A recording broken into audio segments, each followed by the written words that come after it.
Hello and good morning everyone. I welcome you all at Words IS. I hope everyone is doing well.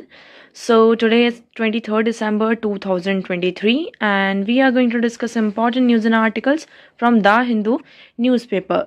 So let's see what important news we got today to discuss. But before starting the video, for PDF join Telegram channel Eduverse IS. Link आपको description box में provided है. Make sure video को and तक देखें so that सारी important news आपकी यहाँ पर कवर हो. तो चलिए स्टार्ट करते हैं और देखते हैं आज हमें क्या क्या डिस्कस करना है. Now first article, Macron accepts PM's invite to be the chief guest of our fete. अब यहाँ पर हम किसकी बात कर रहे हैं? हम यहाँ पर बात कर रहे हैं फ्रांस के प्राइम मिनिस्टर की. तो जो फ्रेंच के प्राइम मिनिस्टर हैं उनको यहाँ पर इनवाइट किया गया था कि आपका जो हमारा रिपब्लिक डे आने वाला है तो as a chief guest. So उन्होंने कहा कि thank you for your invitation my dear friend Narendra Modi on your Republic Day. I will be here to celebrate with you. तो यहाँ पर उनको जो यहाँ पर इनविटेशन दिया गया था उन्होंने उसको एक्सेप्ट किया और he will be the chief guest of our Republic Day. Okay, so India invites and announce that he will be here on 26 Jan for the festivals. तो यहाँ पे जितने भी फेस्टिव्स होंगे उसमें यहाँ पर क्या है, ये इन्वाइटी हैं. अब इंडिया फ्रांस की बात करते हैं. So as strategic partners India and France share a high degree of convergence on range of region and global issues. तो यहाँ पर जितने भी रीजनल इश्यूज हैं, ग्लोबल इश्यूज हैं, तो यहाँ पर हमें ये देखने को मिलता है कि इंडिया और फ्रांस की क्या है, आपकी एक स्ट्रैटेजिक पार्टनरशिप है. अब तक यहाँ पर ये कहा चुका है कि इंडिया और फ्रांस की जो स्ट्रैटेजिक पार्टनरशिप है हम उसका जो 25th एनिवर्सरी है उसे सेलिब्रेट करने जा रहे हैं. Okay, so the French president visited New Delhi during G20 summit on September 9 to 10 when he had also traveled to Dhaka for short visit. इससे पहले यहाँ पर वो कब आए थे? जब G20 की यहाँ पर समिट हुई थी. ओके, सो ये सिर्फ आपके लिए छोटा सा अपडेट था और कुछ भी नहीं. अब आगे बढ़ते हैं, मूव करते हैं क्वेश्चंस की तरफ. तो आज का हमारा पहला क्वेश्चन है, with reference to the Indian unlawful activities act consider the following statements. अब देखिए ये जो एक्ट है आपका कंटिन्यूसली न्यूज में बना हुआ है. अब उसी एक्ट से रिलेटेड ये आपके पास आता है क्वेश्चन. तो अब आप लोगों को इस क्वेश्चन को यहाँ पर सॉल्व करना है और इसका करेक्ट आंसर कमेंट सेक्शन में कमेंट करके बताना है. आप एटलीस्ट ट्राई तो करिए इस क्वेश्चन का आंसर करने का. गलत हो रहा है नो इशू, सही हो रहा है no issue, at the end हमें इस क्वेश्चन का करेक्ट आंसर तो मिल ही जाता है. तो इससे क्या होगा, आपका एक एक रिवीजन की तरह होता जाएगा. ठीक है, फिर देखिए हम किसकी बात कर रहे थे? Unlawful activities prevention act, UAPA act की हम बात कर रहे हैं. So under UAPA both Indian and foreign nationals can be charge. क्या यूएपीए के अंदर इंडियन और फॉरेन नेशनल्स दोनों को चार्ज किया जा सकता है? क्या ये स्टेटमेंट आपका सही है? Second statement is it has the death penalty and life imprisonment as the highest punishment. इसकी जो हाइएस्ट पनिशमेंट है यूएपीए की, उसके अंदर क्या है आपकी death penalty and life imprisonment. Third one is under the UAPA, the investigating agency can file a charge sheet within 90 days after the arrest. इसमें ये कहा जा रहा है कि हम UAPA की बात कर रहे हैं, आपकी क्या है, इन्वेस्टिगेटिंग एजेंसी है. 90 डेज हो गए एक पर्सन को यहाँ पर अरेस्ट किए हुए. क्या वो 90 डेज के बाद क्या करेगी? चार्ज शीट को फाइल करेगी इन्वेस्टिगेटिंग एजेंसी. तो इसमें से आपके कितने स्टेटमेंट करेक्ट हैं, कितने इनकरेक्ट हैं, यह आप लोगों को कमेंट सेक्शन में बताना है. Only one, only two, all three and none. So comment section में कमेंट करके बताएंगे. एज ऑलवेज आपको दोनों क्वेश्चंस के आंसर यहाँ पर कमेंट वीडियो के एंड में दिए जाएंगे. सेकंड क्वेश्चन की बात करते हैं. Second question is green grid initiative GGI, हमने अभी ये देखा था, and one sun one world one grid was initiated by. ये दोनों जो इनिशिएटिव हैं ये किसके द्वारा, मतलब ये दोनों जो आपके इनिशिएटिव्स हैं वो किसके द्वारा इनिशिएट किए गए हैं, ये आप लोगों को बताना है. Japan, United States, European Union और इंडिया. सो आप एक बार फिर से पढ़ेंगे question. Green grids initiative and one sun one world and one grid were initiated by. ये दोनों इनिशिएटिव्स किसके द्वारा इनिशिएट किए गए हैं? Japan, United States, European Union and India. Okay, so comment section में आप दोनों क्वेश्चंस के आंसर करेंगे. वीडियो के एंड में विद एक्सप्लेनेशन आपको दोनों क्वेश्चंस के आंसर दिए जाएंगे. नेक्स्ट मूव करते हैं. So next article is Israel is fighting in dark in Gaza. अब देखिए यहाँ पर इजराइल के बारे में बताया जा रहा है। अब तक हम इजराइल की देखें तो 20,000 से ज्यादा लोगों की यहाँ पर क्या हो चुकी है, जान जा चुकी है। आप इस नेक्स्ट पेज में आएंगे आपको समझ में आएगा यहाँ पर कि जो डेथ टोल है, Gaza toll surpasses 20,000 as Israel expand offensive. तो यहाँ पर अब तक ये कहा जा रहा है कि 20,000 इसमें यहाँ पर जो ये नंबर इसको भी हम सरपास कर चुके हैं। ठीक है, गाजा में इतने लोगों की यहाँ पर जान जा चुकी। So more than 20,000 Palestinians have died in Gaza during Israel's war against Hamas. तो इजराइल का ये जो वॉर हमास के अगेंस्ट में चल रहा है, इसके कारण 20,000 से ज्यादा जो पैलेस्टीनियंस हैं उनकी यहाँ पर डेथ हो चुकी है। और बहुत जो थाउजेंड्स ऑफ जो लोगों का जो घर है वो यहाँ पर उजड़ चुका है, वो अपना घर छोड़कर जा चुके हैं। बहुत सारे लोग तो यहाँ पर भूख से मर रहे हैं क्योंकि उन्हें ना तो कोई ह्यूमैनिटेरियन एड मिल रहा है, ना तो खाने को मिल रहा है, ना पानी मिल रहा है, क्योंकि इजराइल ने क्या किया है, सारी चीजों को यहाँ पर रोक दिया है। So the death amounting a nearly 1% of territories pre war population are just one measure to devastation wrongly by conflict.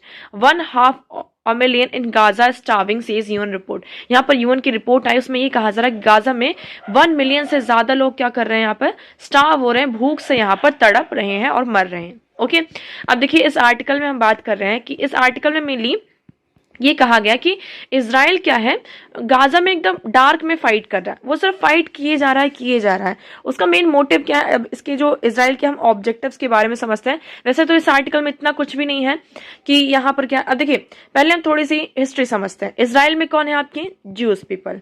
ठीक है, सो The Jewish state would from a part of a wall of defense in Europe in Asia। यहाँ पर जो ये हम किसकी बात कर रहे हैं, यूएस की, ये एक तरीके से क्या है, यूरोप और एशिया में एक डिफेंस की वॉल की तरह काम करते हैं। ये किसकी तरह काम कर रहे हैं, एक डिफेंस वॉल, मतलब कि रक्षा वाली, जैसे कि हमारी जो दीवार होती है ना, उसकी तरह ये काम कर रहे हैं।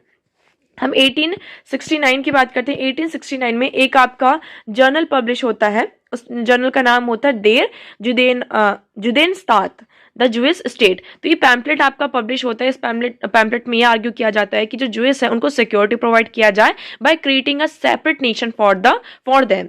मतलब उनके लिए एक अलग से आपका क्या किया जाए, स्टेट क्रिएट किया जाए, है ना, उसका क्रिएशन किया जाए और उनको यहाँ पर सिक्योरिटी प्रोवाइड की जाए। ये सारी चीजें किससे रिक्वेस्ट की गई, यहाँ पर जो ऑटोमन सुल्तान थे उस टाइम के, to give Palestine to the Jews. तो उनसे यहाँ पर रिक्वेस्ट किया जाए कि जो पैलेस्तीन है वो किसको दिया जाए, ज्यूज को दिया जाए।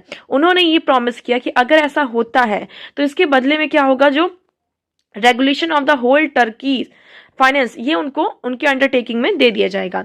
फिर ये धीरे धीरे आगे बात बढ़ती जाती है। यहाँ पर फिर मूवमेंट आता है आपका 1948 में, जिसमें यहाँ पर इजराइल को the creation of the state of Israel, यहाँ पर 1948 में आपका इजराइल का क्रिएशन होता है। अब यहाँ पर हम देख रहे हैं मोर देन 75 ईयर्स हो चुके हैं। Civilization outpost Herzl had imagined which continues its illegal occupation of Palestine territories is fighting a क्लिमेटिशियस war on the Gaza strips. अब यहाँ पर इतना जो खतरनाक, इजराइल को यहाँ पर अलग स्टेट मिल गया, मतलब ज्यूज पीपल थे उनके लिए हमने एक अलग स्टेट क्रिएट कर दिया। उसके बाद से भी हम देख रहे हैं यहाँ पर कंटिन्यूसली यहाँ पर वॉर होता ही गया है इजराइल और पैलेस्टीन के बीच में। अब तक यहाँ पर देखिए जस्ट इन 10 वीक्स, इजराइल में यहाँ पर 10 वीक के अंदर 20,000 जो पैलेस्टीनियंस हैं, पीपल ऑफ लाइट जितने भी हैं, उनकी यहाँ पर डेथ हो चुकी है। अब यहाँ पे इजराइल का ऑब्जेक्टिव क्या है, इसमें ये कहा जा रहा है कि इजराइल के 3 ऑब्जेक्टिव है। पहला ऑब्जेक्टिव ये है कि हमास ने जो 7 अक्टूबर को क्रॉस बॉर्डर रेड करके यहाँ पर क्या किया था, इजराइल के ऊपर अटैक किया था, जिसके कारण 1200 से भी ज्यादा इजरायली पीपल की यहाँ पर क्या होती है, आपकी डेथ होती है। तो उसका बदला लेने के लिए जो यहाँ पर 1200 सिविलियंस के यहाँ पर जान गई थी, तो उस चीज को यहाँ पर फॉलो अप किया गया है, उसको ध्यान में रखते हुए इजराइल का पहला ऑब्जेक्टिव तो यही है। दूसरा ऑब्जेक्टिव ये है कि one was to free the hostage. यहाँ पर जितने भी इजरायली हॉस्टेज हैं, हमास के अंदर, मतलब हमास ने यहाँ पर क्या किया हुआ, 240 हॉस्टेजेस को, ये जो रेड हुई थी 7 अक्टूबर को जिसमें 1200 लोगों की जान गई थी, उसमें से 240 जो हॉस्टेजेस थे उनको यहाँ पर अपने अंदर रखा, किसने, हमास ने। उसके बाद सेकंड जो ऑब्जेक्टिव है किसका, इजराइल का, कि हमास को क्या करना है, डिसमेंटल करना है, कि हमास को हमें पूरी तरीके से अब क्या करना है, खत्म करना है, जड़ से उखाड़ कर फेंक देना है। थर्ड इसमें हमारा जो इंटेंशन है, वो ऑब्जेक्टिव हम कह सकते हैं इजराइल का, वो अनक्लियर है बट सेल्फ एविडेंट ऑब्जेक्टिव। यहाँ पर सामने से निकल कर आ रहा है कि इजराइल यहाँ पर रुक इसलिए नहीं रहा है क्योंकि वो अपना एक डिफरेंस क्रिएट करना चाहता है कि इजराइल भी एक कंट्री है, ठीक है। और अगर आप फ्यूचर में कभी इस तरीके का अटैक करते हैं तो ये आपके लिए बहुत ही ज्यादा भारी पड़ सकता है। तो इसराइल यहाँ पर क्या करना चाहता है, अपना डिटरेंस को रिबिल्ड करना चाहता है। Okay, so Israel also control all the Gaza border except the Rafah crossing in the south into Egypt. अब तक यहाँ पर हम देख रहे हैं ये जो अभी वॉर चल रहा है इसके कारण इसराइल ने ऑलमोस्ट बहुत सारा जो पार्ट है उसको अपने कंट्रोल में ले लिया है, बट जो एक पार्ट है कहां पर, रफा क्रॉसिंग, जो इजिप्ट के साउथ में आता है, वो अभी इसराइल के कंट्रोल में नहीं है। Hamas on the other side had रफली 50,000 fighters with assault rifles and short to medium range rockets. अब अगर हम हमास की बात करते हैं तो हमास के पास सिर्फ कितना है, 50,000 यहाँ पर फाइटर्स हैं और कुछ राइफल्स हैं और शॉर्ट मीडियम रेंज ऑफ उनकी यहाँ पर रॉकेट्स हैं। सो अनसरप्राइजिंगली अगर हम इसराइल को और हमास को क्या करते हैं, कंपेयर करते हैं, so but closing and dismantling Hamas, Israel has showered fiery and fury on Gaza. तो इसराइल के पास तो कितनी सारी चीजें हैं, इतनी अपग्रेडेड यहाँ पे मिसाइल्स हैं, उसके पास वेपन्स हैं, और हमास की अगर हम बात करें तो हमास के पास ऐसा कुछ भी नहीं है, सारी चीजें यहाँ पर आउटडेटेड हैं। तो यहाँ पर देखिए इसराइल के पास बहुत ही अच्छा चांस है, एक तरीके से कह सकते हैं इसराइल बहुत ही ईजिली तरीके से हमास को डिसमेंटल कर सकता है, लेकिन इसके कारण यहाँ पर जो थाउजेंड्स ऑफ लोगों की जान जा रही है वो सबसे बड़ी क्या है हमारे लिए प्रॉब्लम है। तो ये जो वॉर है आपकी कैसी है, असिमेट्रिक है। While Israel has an excellent track record against its conventional rival in the region, it records against non state actor has always been mixed. Israel has not fought on a conventional war in 50 years. In 1982, when it invaded Lebanon to push the Palestine Liberalization Organization out of the country. यहाँ पर देखिए 50 सालों से ही कहा जा रहा है कि इसराइल ने ऐसा कोई भी वॉर नहीं लड़ा है। यहाँ पर 1982 में एक वॉर होता है जिसमें क्या किया जाता है, जो लेबनान हो उसको इन्वेड किया जाता है, जिसमें जो पैलेस्टीन PLO है आपका लिबरेशन ऑर्गेनाइजेशन है, उसे यहाँ पर क्या किया जाए, कंट्री से पुश आउट किया जाए। ओके, सो यहाँ पर अभी जो वॉर चल रहा है वो पूरी तरीके से असिमेट्रिकल है। यहाँ पर हमास का जो गोल, यही क्या समझ में निकल कर आता है, अभी तक तो हमने इसराइल की बात की, हमास का क्या गोल है, तो Hamas appears to be more prepared and plan for a long resistance against the Israelis. Hamas भी यहाँ पर अभी अपने आप को पूरी तरीके से प्रिपेयर कर रहे हैं और इसराइल की जो क्विक मिलिट्री विक्ट्रीज यहाँ पर हो रही हैं, और हमने ये देखा कि उनके लिए पॉलिटिकली बेनिफिशियल भी हो रही हैं। अब तक हम यहाँ पर देखते हैं कि 3 लाख जो हमास reservist है, which adding the streets of its economy. Hamas uses Gaza's extensive tunnel network to hide and fight. Hamas यहाँ पर क्या कर रहे हैं, जो गाजा का एक्सटेंसिव टनल है और जो भी नेटवर्क है वहां पर छुप कर बैठे हैं और वहीं पर वो हाइड है और वहीं से वो क्या कर रहे हैं, फाइट को कंटिन्यू कर रहे हैं, और जो भी यहाँ पर इजराइल की तरफ रॉकेट फायर किए जा रहे हैं उससे वो वहां पर अपने आप को बचाने की कोशिश कर रहे हैं। तो अभी यहाँ पर देखेंगे इसराइल के साथ यहाँ पर यूएस भी इसराइल के साथ ही है, और जो इनडिस्क्रिमिनेट बॉम्बिंग हो रही है तो इसराइल के अभी साथ में ही सारी ऑलमोस्ट ऑल दी कंट्रीज अभी इसराइल के साथ हैं। लेकिन ये जो नंबर बढ़ रहा है इसमें हमें फोकस करना होगा, ये क्या हो रहा है, ह्यूमैनिटी का सबसे बड़ा लॉस हो रहा है ना। ह्यूमैनिटी का ये क्या हो रहा है, आपका सबसे बड़ा लॉस हो रहा है, जो ह्यूमन राइट्स है उनका सबसे ज्यादा लॉस हो रहा है। इस तरीके की अगर कोई भी वॉर होते हैं तो इसमें सबसे ज्यादा जो सफर करते हैं वो कौन करता है, आपके विमेन एंड चिल्ड्रन। अब तक आपने यहाँ पर इतनी सारी पिक्चर्स देखी होंगी कि वॉर कभी भी हमारे लिए अच्छा नहीं होता है, वॉर में सबसे ज्यादा सफर करते हैं वो विमेन एंड चिल्ड्रन सफर करते हैं। आपने कितनी सारी यहाँ पर पिक्चर्स देखी होंगी जिसमें बहुत सारे बच्चों की जान जा चुकी है, तो ये बहुत ही इनह्यूमैन हो जाता है। तो क्या हम फ्यूचर में इस तरीके का वर्ल्ड ऑर्डर एस्टैब्लिश करना चाहते हैं, क्या हम इस तरीके का डिफरेंस यहाँ पर क्रिएट करना चाहते हैं, हम ये जो न्यूक्लियर वॉर, ये सारे जो वेपन्स क्रिएट कर रहे हैं, तो क्या इनसे हम वर्ल्ड में पीस और सिक्योरिटी को स्टैब्लिश कर पाएंगे।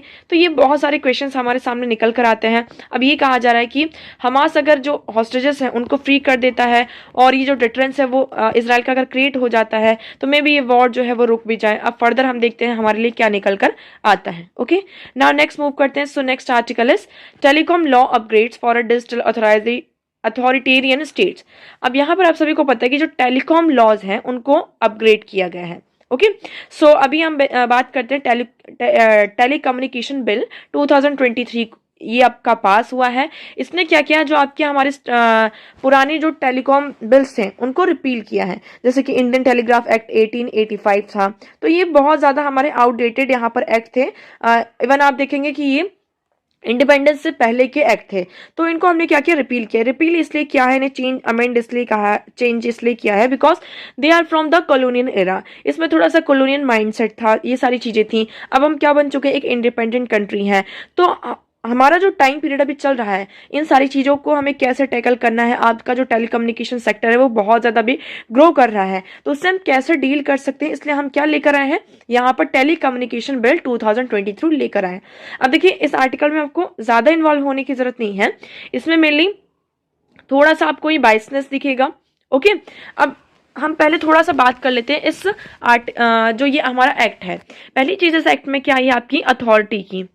किसकी आई है, अथॉरिटी की आई है। कि जैसे कि अगर आप कुछ भी स्टैब्लिश करना चाहते हैं, अगर आप अपना खुद का सिम कार्ड यहाँ पर लेकर आना चाहते हैं, कोई कंपनी खोलना चाहते हैं, कोई नेटवर्क स्टैब्लिश करना चाहते हैं, तो इसके लिए क्या करना होगा, आपको यूनियन गवर्नमेंट से पहले यहाँ पर परमिशन लेनी होगी, ऑर्डर लेना होगा।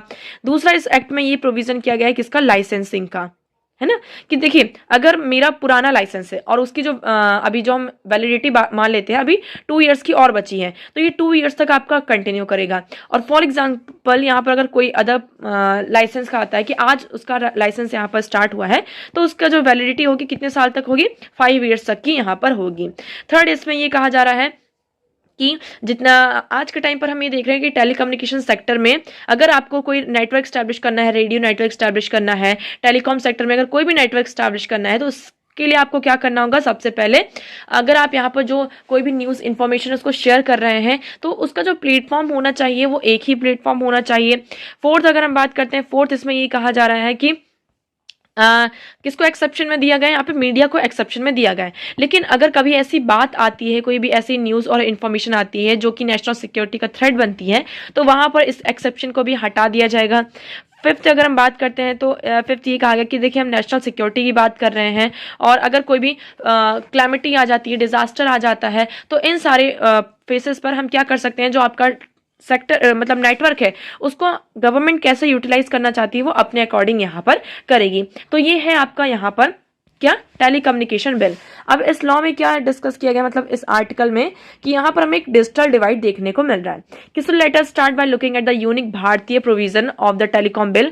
ये जो आपका बिल है, इसका नाम भी चेंज किया गया है, इसका जो नाम है इसको चेंज किया गया है। पहली बात तो ये जब बिल आया था, इसका ड्राफ्ट सामने आया था, तो इसमें सबसे पहले हम बात करते हैं, इसका जो स्पेक्ट्रम था उसको डिस्क्राइब किया गया था, human soul as a describe as a Bhagavad Gita की तरह इसको डिस्क्राइब किया गया था। इसका जो नाम है वो चेंज करके क्या रखा गया, डिजिटल भारत निधि। अब देखिए, क्या नाम चेंज कर देने से यहाँ पर जो प्रॉब्लम्स हैं वो सॉल्व हो जाती है क्या, नहीं, ऐसा कुछ नहीं होता है। आपके वहां पे प्रोविजंस कैसे हैं उस बेसिस पर यहाँ पर सारी चीजें होती हैं। So the mere change in names does a little address to challenges of the persisting digital divide that have recently become worse. तो यहाँ पर अभी जो डिजिटल डिवाइड यहाँ पर एग्जिस्ट कर रहा है, तो नाम चेंज करने से यहाँ पर जो डिजिटल डिवाइड है वो चेंज नहीं होगा। इसके लिए आपको यहाँ पर प्रॉपर जो गाइडलाइंस है उन्हें इशू करना होगा। नेक्स्ट हम बात करते हैं फिर यहाँ पर जो स्मार्टफोन सेल्स है उसमें भी कॉन्ट्राडिक्शन आएगा इंटरनेशनल मार्केट की, अगर हम बात करते हैं। फिर नेक्स्ट इसमें ये कि इनोवेशन की बात करते हैं। So innovation when present increase the discretionary power of the government to pick and choose private form national champions. तो उसमें कहा जा रहा है कि हमारे पास ये गवर्नमेंट के पास डिस्क्रिशनरी पावर है कि वो क्या कर सकती है, जो भी प्राइवेट फर्म्स हैं, जो भी प्राइवेट फर्म्स है बहुत ज़्यादा वो इनोवेटिव है, तो उनको क्या कर सकती है, यहाँ पर चूज किया जा सकता है एज अ नेशनल चैंपियन। यहाँ पर जो सैटेलाइट स्पेक्ट्रम है, ये आपका स्पेक्ट्रम की इसमें बात की जा रही है कि ये सैटेलाइट स्पेक्ट्रम यहाँ पर क्या किए जाएंगे, आपके एलोकेट किए जाएंगे, जिससे कि हम अच्छे से अच्छा क्या कर सके, यहाँ पर नेटवर्क को स्टैब्लिश कर सके। While linking to an article dated 5 August 2023 title ISRO transfer satellite by technology to Adani groups alpha design technology. तो यहाँ पर हम सैटेलाइट्स की बात कर रहे हैं। यहाँ पे मॉडर्न ऑथराइजेशन भी हो रहा है कि हम क्या कर सकते हैं, state control is present throughout the telecom act without any change made to the colonial architecture. अगर हम कॉलोनियल एक्ट देखते हैं जो हमारा 1885 वाला था, तो उसमें भी ज्यादातर जो अथॉरिटी थी किसके पास थी, आपकी स्टेट के पास थी, इट मीन्स गवर्नमेंट के पास थी।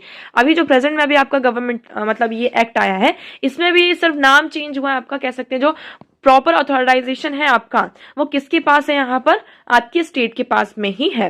लाइसेंसिंग की अभी हमने बात कर ली कि लाइसेंसिंग का भी जो ऑथराइजेशन है इसको और ज्यादा सीवियर कर दिया गया है।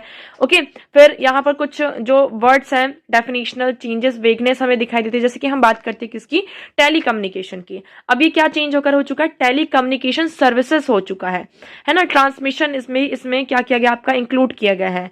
इसमें यह भी कहा जा रहा है कि जो आपके ओवर द टॉप जो OTT मैसेजिंग एप्लीकेशन है such as WhatsApp, email service है ना, जीमेल, आपका ये सारी चीजें आ जाती हैं। तो इसमें भी यूनियन गवर्नमेंट क्या करेगी, यहाँ पर लाइसेंस प्रोवाइड करेगी उनके लिए। ठीक है, उसके बाद इसमें ये कहा जा रहा है कि अगर कोई भी रेगुलेशन क्या करता है, सिक्योरिटी को ब्रीच करता है और कॉन्फिडेंशियलिटी यहाँ पर ब्रीच करता है इंक्रिप्टेड मैसेजिंग में, तो यहाँ पर फिर क्या करेगा, गवर्नमेंट यहाँ पर एक्शन लेगी। तो ये सारी चीजें हैं। तो देखिए, आई होप आपको ये आर्टिकल पूरा क्लियर होगा। इसका जो भी ब्रीफ था हमने यहाँ पर आपको दे दिया है। मैं उम्मीद करती हूँ आपको ये पूरा आर्टिकल यहाँ पर क्लियर होगा। यहाँ पर वैसा कुछ भी नहीं है जो आपके पढ़ने लायक हो। ठीक है, चलिए आगे बढ़ते हैं, नेक्स्ट डिस्कस करते हैं। So next article is 2024 will have more 7 judge bench hearing crucial matters in Supreme Court। यहाँ पर नए साल में आपका क्या होगा, 2024 में आपकी 7 जजेस बेंच को कॉन्स्टिट्यूट किया जाएगा, जो हमारे क्रूशियल मैटर्स है। फॉर एग्जांपल बहुत सारे जो लॉ यहाँ पर पास हो रहे हैं वो as a money bill pass हो रहे हैं, तो इसको यहाँ पे इंक्लूड किया गया है। सब classification of schedule caste and schedule tribes, ये आपका टॉपिक इंक्लूड होगा। Interplay between breach of privileges of legislation and citizens, जो लेजिस्लेचर्स हैं और सिटीजन्स के बीच में जो प्रिविलेज का ब्रीच हो रहा है, इंटरप्ले हो रहा है। उसके बाद फंडामेंटल राइट्स, यहाँ पर सेकंड नेक्स्ट है आपका डिस्क्वालिफिकेशन पिटीशंस, जो स्पीकर के पास यहाँ पर हियरिंग का मतलब उनके पास जो राइट है कि 10th शेड्यूल के अंदर जो नोटिस यहाँ पर पेंडिंग है तो उसका जो पिटीशन का हियरिंग है, ये हो गया आपका educational institutions to be tag minority run. तो यहाँ पर ये सारे जो आपके टॉपिक्स हैं वो इनकी जो हियरिंग होगी वो 7 जजेस जो बेंच है इनके ये कॉन्स्टिट्यूट किया जाएगा 2024 में, और उनके बाद ये जितने भी क्रूशियल इश्यूज हैं इनकी हियरिंग की जाएगी। इससे क्या होगा, जल्द से जल्द जो हमारे मैटर्स हैं उनको रिजॉल्व करने की कोशिश की जाएगी। नेक्स्ट है आपका government aims to set up 17,000 crushers across India. तो क्रेशर्स क्या एक तरीके से आपकी नर्सरी की तरह है, क्या ये आपकी नर्सरी की तरह है। तो यहाँ पर हम किसकी बात कर रहे हैं, the women and child development ministry ने यहाँ पर ये अनाउंस किया है कि वो क्या करेंगे, यहाँ पर 17,000 क्रेशेस इन आंगनवाड़ी अक्रॉस द कंट्रीज इनको क्रिएट किया जाएगा। इससे क्या होगा, ये किस स्कीम के अंडर किया जा रहा है, आपका पालना स्कीम के अंडर इसको एड्रेस किया गया है, जिससे हम क्या कर सकते हैं, जो क्वालिटी डे केयर फैसिलिटीज है for the children of working women, उन्हें हम क्या कर सकते हैं, एक सेफ और सिक्योर इन्वायरमेंट प्रोवाइड कर सकते हैं। उसके साथ साथ यहाँ पर ध्यान रखा जाएगा क्योंकि हर बच्चे के न्यूट्रिशन, हेल्थ और कॉग्निटिव डेवलपमेंट यहाँ पर सारी चीजें हो, और जो भी वर्किंग वेमेन है उनको एक सपोर्ट मिल जाएगा। क्योंकि वेमेन के साथ सबसे बड़ी प्रॉब्लम यही आ जाती है कि अगर वो मैरिड है और उनके पास यहाँ पर उनकी फैमिली है, बच्चा है, तो बच्चे का ध्यान कौन रखेगा। फैमिली में अगर जो आपके पेरेंट्स हैं, both the parents are working parents, तो बच्चे का ध्यान कौन रखेगा। तो इसके लिए यहाँ पर इस स्कीम को अनाउंस किया गया है। ओके, सो यहाँ पर अप्रूव किया गया कि 5,222 क्रैशेस को भी अप्रूव कर दिया गया है। There are 17.38 lakhs of anganwadi हैं और मिनी आंगनबाड़ी यहाँ पर हैं। ओके, चलिए तो देखिए न्यूज़ और आर्टिकल्स यहीं पर खत्म होते हैं, हमने इसको अभी यहाँ पर डिस्कस ही कर लिया है। अब हम डिस्कस करते हैं हमारा क्वेश्चन। तो आज का हमारा पहला क्वेश्चन था, with reference to Indian unlawful activities prevention act consider the following statements. जिसमें आपका फर्स्ट स्टेटमेंट करेक्ट हो जाता है, यूएपीए के अंडर आपके इंडियन और फॉरेन नेशनल दोनों चार्ज किए जाते हैं। इसका जो हाईएस्ट पनिशमेंट है वो क्या है, देखिए हाईएस्ट पनिशमेंट की अगर हम बात करते हैं, सो एक्ट पर यहाँ पर अटैचमेंट किया जाता है। हाईएस्ट पनिशमेंट इसमें जो है आपकी डेथ पेनाल्टी और लाइफ इम्प्रिजनमेंट है। तो आपका सेकंड स्टेटमेंट भी क्या हो जाता है, करेक्ट हो जाता है। थर्ड स्टेटमेंट यहाँ पर इनकरेक्ट है, तो इसलिए आपका करेक्ट ऑप्शन होता है ओनली बी। सेकंड क्वेश्चन की बात करते हैं, green grid initiative and one sun one world one grid was initiated by, ये किसके द्वारा इनिशिएट किया गया है, आपका इंडिया के द्वारा इनिशिएट किया गया है। ओके, तो इसमें आपका करेक्ट ऑप्शन हो जाता है option D. Okay, so I hope आपको दोनों क्वेश्चंस यहाँ पर क्लियर होंगे, but still if you have any doubt you can ask in comment section. PDF आपको कहाँ मिलेगी, एडुवर्स आईएएस टेलीग्राम चैनल है, आप इसे ज्वाइन करिए, यहाँ पर आपको डेली इस न्यूज एनालिसिस की पीडीएफ प्रोवाइड की जाएगी। सो आज के लिए इतना ही, आई होप आपको सारी चीजें क्लियर हो। आज का वीडियो कैसा लगा एक बार कॉमेंट सेक्शन में कॉमेंट करके जरूर बताइएगा। अगर वीडियो पसंद आया हो तो वीडियो को लाइक करना, चैनल को सब्सक्राइब एंड शेयर करना ना भूलें। So that's for all today. Thank you so much for discussion.